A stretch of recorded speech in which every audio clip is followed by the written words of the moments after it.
That it's not being imposed on the United States from the outside like it was for Greece or Spain or Portugal or Ireland. This is our own, this is really, even though we think of it as a fiscal problem, it's really a political problem. The Mr. Market, as it were, is not forcing the U.S. to correct its deficit. We still have, for all practical purposes, record low interest rates. And so it's not like there's a capital strike against the U.S. And so I've thought all along that most likely we'd have to go over the cliff, because it's easier to solve it after the fact than before the fact. Because imagine what's going to happen.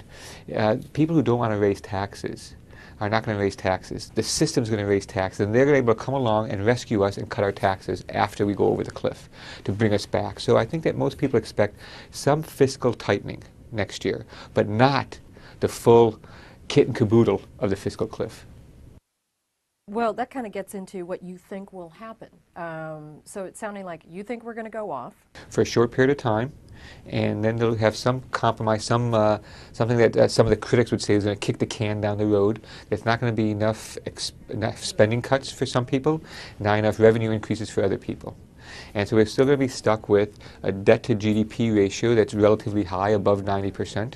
We're still going to be looking at a deficit for next year close to $1 trillion. And so I think that the market is looking beyond that. They're looking, the big issue, I think, is how much of a slowdown do we get next year because of this fiscal cliff, because of the tightening of policy, that is from tax increases and spending cuts. How much of a drag on the economy? And it's important because when you look at around the world, this is really what we have a shortage of right now. It looks like there's too much of a lot of things, too little what we'd call aggregate demand. Countries like the United States are growing, but very slowly. Europe is contracting, Japan is contracting, China has slowed down, the UK has been basically stagnant for a year. And so the key issue is, where is aggregate demand going to come from? And this is the world's largest economy.